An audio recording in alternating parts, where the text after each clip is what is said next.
Pour trouver le résultat de la multiplication 3,21 multiplié par 5,3, on va poser l'opération comme si elle n'avait pas de nombre à virgule, comme si on avait des nombres entiers. On va poser l'opération comme on a l'habitude de faire.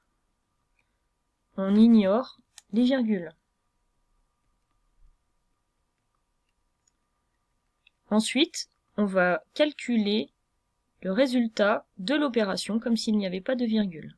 On fait 3 fois 1, 3. 3 fois 2, 6. 3 fois 3, 9. Je place mon 0 et je continue. 5 fois 1, 5. 5 fois 2, 10. Je pose le 0, je retiens 1.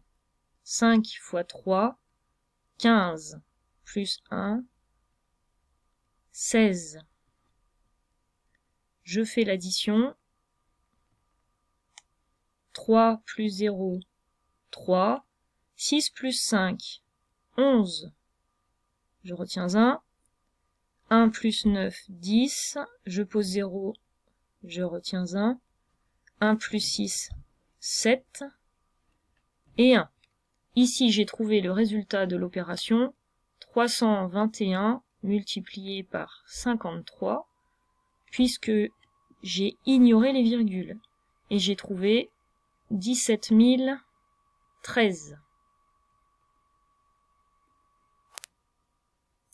Pour trouver le résultat de l'opération 3,21 multiplié par 5,3, il me reste à placer la virgule dans le résultat.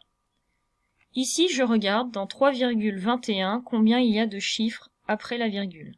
Il y en a 2. Dans 5,3, je regarde combien il y a de chiffres après la virgule. Il y en a 1. Au total, j'ai 3 chiffres après la virgule. Donc dans mon résultat, je vais aussi compter 3 chiffres après la virgule. Les voilà.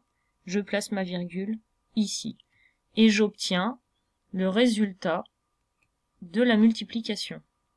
3,21 multiplié par 5,3, c'est égal à 17,013.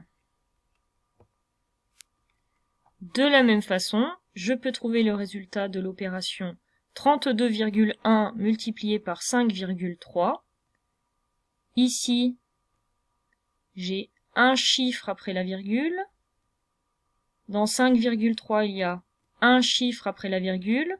Au total, j'ai 2 chiffres après la virgule. Donc je compte dans mon résultat 2 chiffres après la virgule.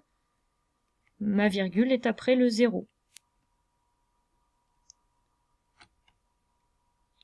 J'ai trouvé le résultat de la multiplication 32,1 multiplié par 5,3.